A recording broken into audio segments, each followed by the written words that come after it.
Digmaan dito, digmaan doon. Hindi natapos ang kaguluhan sa mundong ating ginagalawan. Ayon sa Uppsala Conflict Data Program, sa kasalukuyan ay hindi bababa sa 10 ang bilang na malalaking digmaan sa mundo na nakaaapekto sa pamumuhay at ekonomiya ng buong mundo. Kabilang rito ang Russia at Ukraine War, Sudan Civil War, labanan sa Gaza, ang Iran-Israel War, Myanmar War o Civil War, Yemen War, DR Congo conflict, Sahel insurgency, Somalia insurgency at Ethiopian internal conflicts.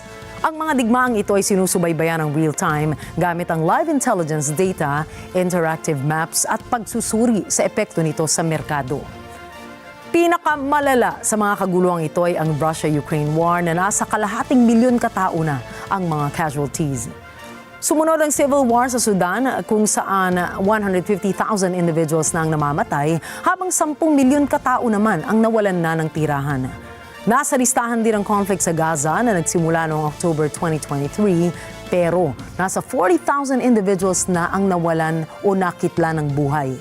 Kulang pa umano ang official data dahil ayon sa ilang media sources, hindi naman lahat ng bilang ng casualties ay naiuulat o naitatala ng mga otoridad.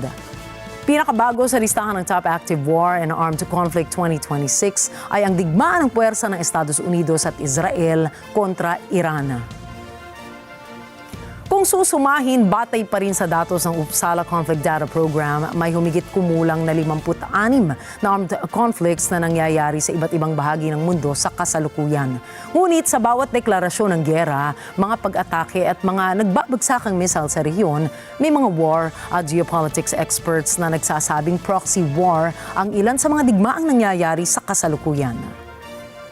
Kapag sinabing proxy war, ito ay tumutukoy sa isang uri ng digmaan kung saan ang isa o higit pang malalaking bansa ay hindi direktang nakikipagdigma.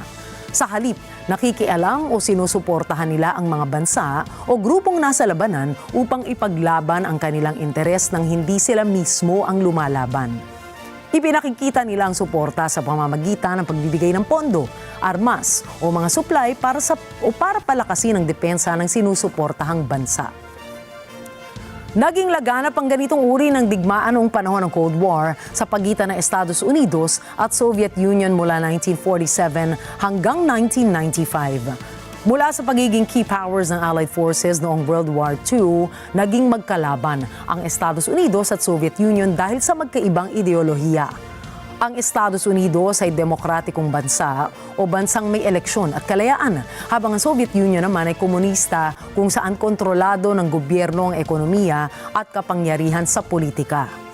Maraming historiador ang nagsasabi na isang halimbawa ng proxy war ay ang naganap na Korean War noong 1950 na tumagal hanggang taong 1953. Pagkatapos ng World War II, nagkaroon ng tunggalian ng North Korea na naniniwala sa komunismo at South Korea naman na naninindigan sa kahalagahan ng demokrasya.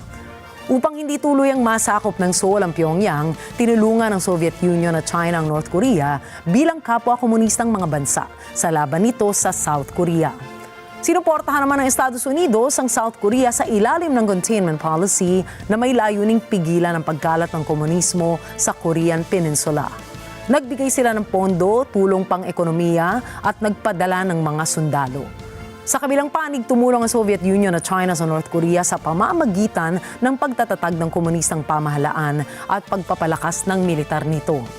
Nagbigay din ng tulong pang-ekonomiya ang dalawang bansa sa Pyongyang upang sa kalaunan ay maging self-reliant ito. Ganito rin ang nangyari sa Vietnam War noong 1954 na tumagal naman hanggang 1975 na may layuning kahalintulad din ng Korean War. Komunista ang North Vietnam at demokratiko naman ang South Vietnam. Pumanig ang Soviet Union sa North Vietnam, maging ang China, at nagbigay sila ng supply, pagkain, fighter jets, military advisors para sa digmaang maging mga armas at pagsasanay militar. Samantala, nagbigay naman ang Estados Unidos ng suporta sa South Vietnam sa pamamagitan ng pagpapadala ng mga sundalo, financial aid, military advisors, pagsasanay sa hukbo at pagsasagawa ng airstrikes. Ngayon, silipin natin ang mga kasalukuyang digmaan at alamin, may proxy war nga ba na nangyayari ngayon? Narito ang mga palatandaan upang masabi na ang isang digmaan ay proxy war. May third-party support kung saan may malalaking bansa na sumusuporta sa magkabilang panig. Hindi direktang naglalaban ang malalaking bansa at sa halip ay gumagamit ng kaalyado o kinatawan na grupo o bansa. May pinaglalabang strategic interests katulad ng kapangyarihan, ideolohiya, teritoryo at seguridad. At habang tumatagal ang digmaan, ang mga maliliit na bansa ang direktang naapektuhan habang ang mga malalaking bansa ay nananatiling nasa likod lamang ng labanan. Ngayong may ideya na tayo sa kung alin-alin ang matatawag na proxy war, suriin naman natin ang mga nangyayaring digmaan sa Ukraine na nagsimula pa noong 2022. Nagbigay ang Estados Unidos at mga kaalyado nito mula sa North Atlantic Treaty Organization na NATO ng tulong militar, pondo, impormasyon sa Ukraine. Sa layuning pahirapan ng ekonomiya ng Moscow, nagpataw ng sanctions ang European Union at Estados Unidos sa Russia.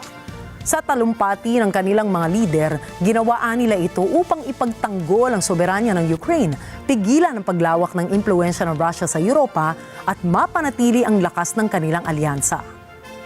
Samantala, may mga ulat namang nagsasabi na sinuportahan ng China, North Korea at Iran ang Russia sa pamamagitan ng tulong militar at pakikipagkalakalan upang mapanatili ang kanilang strategic na ugnayan, gawing matatag ang ekonomiya ng Russia, hamunin ang kapangyarihan ng West Allies at mabawasan ang epekto ng mga sanctions sa Kremlin.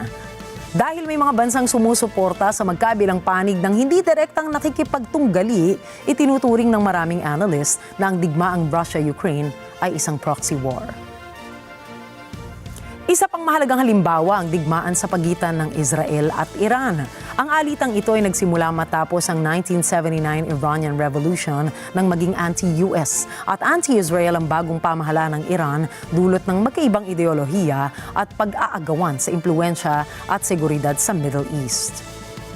Sa halip na direktang makipagdigma ang Iran, sinuportahan nila ang Axis Resistance o mga grupong hindi opisyal o tahasang kontra Israel katulad ng Hezbollah sa Lebanon at Hamas sa Gaza.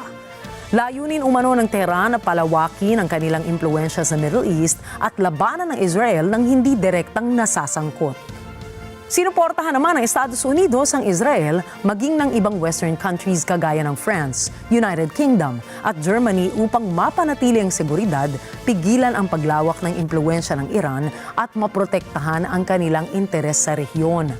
Makikita na hindi direktang nakikipagdigma ang Iran sa Israel kundi sa pamamagitan ng mga grupo at kaalyado bilang kanilang kahalili sa labanan.